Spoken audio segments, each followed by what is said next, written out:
कौन कहता है आसमान में सुराख नहीं होते, एक पत्थर तो तबीयत से उछालो यार। आज हम आपको कहानी बताने जा रहे हैं धनबाद के ओम प्रकाश तिवारी की। ओम प्रकाश तिवारी सच में गुर्बत से निकल करके सफलता के शिखर तक पहुंचने वाले ये ओम प्रकाश तिवारी की कहानी आज हम आपको बताने जा रहे हैं। तो धनबाद जिला, ऐसे तो कोयलांचल है, लेकिन धनबाद जिले के पथराकुली क्षेत्र के रहने वाले ओम प्रकाश तिवारी ने झारखंड लोक सेवा आयोग यानी जेपीएससी की सीडीपीओ परीक्षा में पूरे राज्य में 31वां रैंक हासिल किया है और न सिर्फ अपने परिवार बल्कि पूरे धनबाद जिले का नाम रोशन किया है। 10 जनवरी 2026 को जेपीएससी ने अपना परिणाम घोषित किया, जिसके बाद पथराकुली समेत आसपास के क्षेत्र में खुशी की लहर दौड़ पड़ी है। ओम प्रकाश की सफलता को संघर्ष, धैर्य और पारिवारिक त्याग की एक प्रेरणादायक कहानी के रूप में देखा जा रहा है। ओम प्रकाश तिवारी को इस उपलब्धि के तहत झारखंड सरकार में बाल विकास परियोजना पदाधिकारी यानी सीडीपीओ के पद पर नियुक्ति मिलने जा रही है। ये पद झारखंड राज्य सरकार के महिला, बाल विकास और सामाजिक सुरक्षा विभाग के अंतर्गत आता है, जो समाज के कमजोर वर्गों के उत्थान में महत्वपूर्ण भूमिका। ओम प्रकाश की सफलता के पीछे उनके परिवार, खासकर उनकी मां, नानी और 3 छोटी बहनों का बड़ा योगदान है। कठिन आर्थिक हालात के बावजूद परिवार ने कभी भी ओम प्रकाश के सपनों को टूटने नहीं दिया। उनके पिता नैना तिवारी मजदूरी करने के साथ साथ गाय का दूध बेचकर परिवार का भरण पोषण करते रहे और बेटे की पढ़ाई का खर्च भी उठाते रहे। मां के देहांत के बाद परिवार की जिम्मेदारी और बढ़ गई, लेकिन तीनों बहनों ने अपने बड़े भाई के भविष्य के लिए खुद के सपनों को पीछे रखा। उन्होंने धनबाद के पथराकुली फुटबॉल मैदान के पास एक छोटा सा कोचिंग संस्थान चलाया, जहां 8वीं से 12वीं कक्षा तक के छात्रों को पढ़ाया जाता है। इस कोचिंग के माध्यम से मिलने वाली सीमित आमदनी से न सिर्फ घर चला, बल्कि ओम प्रकाश की प्रतियोगी परीक्षाओं की तैयारी भी जारी रही। ओम प्रकाश तिवारी की प्रारंभिक शिक्षा हाई स्कूल धनबाद से हुई है, जहां उन्होंने फर्स्ट क्लास में 63% मार्क्स लाए।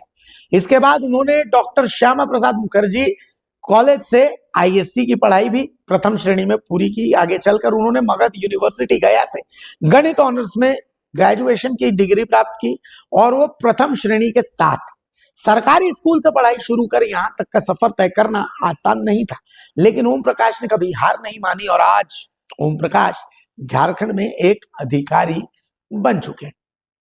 जेपीएससी में 31वां रैंक ओम प्रकाश की पहली सफलता नहीं है। इससे पहले उन्होंने बीपीएससी 2023 के तहत बिहार पंचायत ऑडिट सर्विस में चयन पाकर अपनी सेवाएं दी हैं। इसके अलावा वो जेएसएससी सीजीएल परीक्षा में भी सफल होकर बोकारो जिले के प्रमुख प्रखंड में श्रम परिवर्तन पदाधिकारी के रूप में भी कार्यरत रहे हैं। इतना ही नहीं, जेएसएससी सीजीएल परीक्षा में इन्होंने ऑल इंडिया में एसएससी सीजीएल परीक्षा में इन्होंने ऑल इंडिया में 59वां रैंक हासिल किया था। हालांकि इस सफर में असफलताएं भी मिली हैं और ये होता ही है। कुल 7 मेंस परीक्षाएं उन्होंने लिखी हैं और 6 इंटरव्यू का सामना किया। साल 2008 में एसबीआई क्लर्क परीक्षा में दस्तावेज सत्यापन तक पहुंचकर फिर अयोग्य घोषित हो गए। इसके अलावा कई बैंकिंग परीक्षाएं क्लियर की, चेन्नई में असिस्टेंट लोको पायलट की परीक्षा दी, लेकिन सफलता उधर नहीं मिली। तो आखिर हम ओम प्रकाश की कहानी क्यों बता रहे हैं? क्योंकि ओम प्रकाश तिवारी का मानना है कि असफलता से घबराने की बजाय उससे सीख लेनी चाहिए। उन्होंने कहा कि यूपीएससी या राज्य सेवा परीक्षाओं की तैयारी के लिए क्लास 6 से 12 तक की एनसीईआरटी किताबों को एकदम रट जाइए, गंभीरता से पढ़िए, बार बार रिवीजन कीजिए और कॉन्फिडेंस बनाए रखिए। बहुत सारी किताबों को जमा करने से आपको दिक्कत बढ़ेगी। सीमित और चयनित पुस्तकों पर फोकस कीजिए। राजनीति विज्ञान के लिए उन्होंने एम लक्ष्मीकांत, डीडी बसु और सुभाष कश्यप की किताबों को नियमित पढ़ने की सलाह दी है। आप कहेंगे कि भाई 31वां रैंक काहे भाई? तो देखिए, जेपीएससी परीक्षा के लिए झारखंड का इतिहास विशेष रूप से पढ़ने पर उन्होंने जोर दिया। उन्होंने उड़ान पब्लिकेशन और मनीष रंजन की पुस्तकों को बेहद उपयोगी बताया है। तो ओम प्रकाश की ये जो कहानी है, ये मतलब बहुत मोटिवेशनल है। उनकी छोटी बहन रूपा कुमारी बताती हैं कि तीनों बहनों में अपने अपनी पढ़ाई को विराम देकर कोचिंग संस्थान चलाया ताकि बड़े भाई को आगे बढ़ने का मौका मिल सके। आज ओम प्रकाश की सफलता से पूरे परिवार में खुशी और गर्व का माहौल है। उनकी कहानी उन हजारों युवाओं के लिए प्रेरणा है जो सीमित संसाधनों और बार बार की असफलताओं के बावजूद अपने सपनों को साकार करना चाहते हैं। ओम प्रकाश कोई टॉपर नहीं है।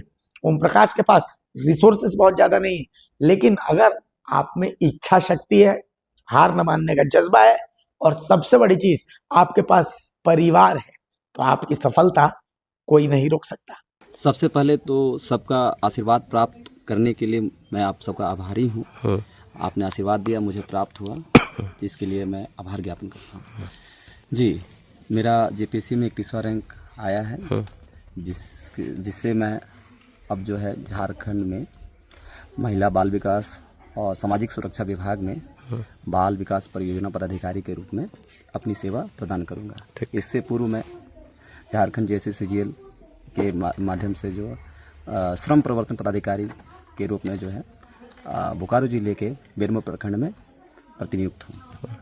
इससे पूर्व BPSC द्वारा बहाल Bihar panchayat audit services cadre में ऑडिटर के रूप में 2 साल का सेवा प्रदान कर चुका हूँ।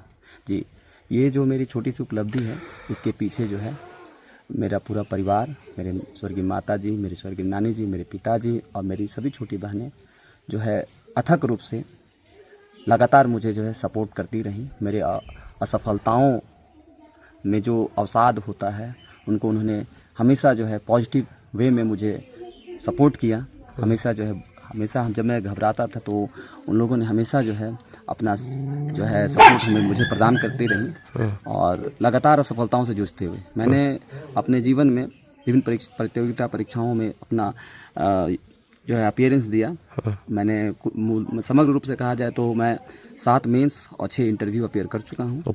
मेरे यहीं गृह जिला के ही जो है हाई स्कूल धनबाद से मैंने मैट्रिक की परीक्षा प्रथम श्रेणी से, IC की परीक्षा प्रथम श्रेणी से और ग्रेजुएशन की परीक्षा मैथमेटिक्स ऑनर्स में यह प्रथम श्रेणी से पास की है। अच्छा, योगदान जो है 2 तरीके से हो सकता है।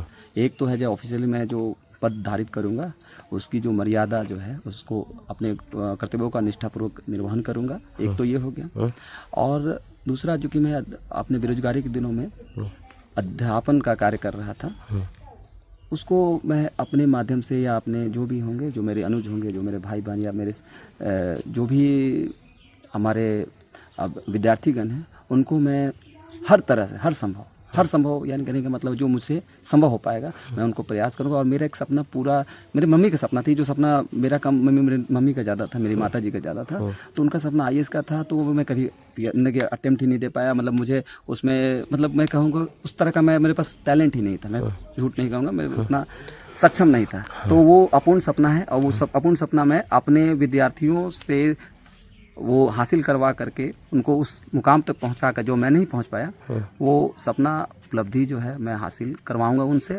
मैं अपने सपने को उनमें जीने का प्रयास करूंगा। जी, बहुत खुशी हो रहा है जान के कि आज भाई मतलब जो हम लोग चाहें, मम्मी चाहिए, मम्मी तो फिलहाल अभी नहीं अब है इस दुनिया में, स्वर्गवास हो गई हैं, लेकिन उनका सपना था, बड़े बेटे थे उनके कि मेरा बेटा मतलब कुछ बने। हम लोग बहुत गरीबी में थे, तो उसको शुरू से सपना था, तो वो भी संघर्ष करती थी। फिर मेरी बहन लोग यहाँ तक ही हुआ, बहुत मदद की। वो लोग अपने पढ़ाई को रोक के और जो भी इनकम आता था वो लोग कोचिंग करवाती है, तो उस पैसे से अपने भाई को चाहिए कि कभी उसको दिक्कत ना हो। इसका शुरू से सपना था कि कोई सरकारी जॉब अच्छा ऑफिसर के रैंक पे लेना है हमें, तो इसके लिए तो बहुत ये लगता। और परिवार तो बहुत ये मध्यम क्लास का था, वो तो ऊंचा था नहीं कि भाई बहुत सारा इनकम था, बहुत गरीबी थी। तो बहन लोग बहुत सारा कोशिश की, जो भी इनकम लाया गया उसमें ही खर्च करके पढ़ाया भाई को कि अच्छा ऑफिसर बने। आज वो रैंक प्राप्त करके ना बहुत हम लोग को खुशी हो रही है कि चलो जो हम लोग चाहे वो भाई करके दिखाया, तो बहुत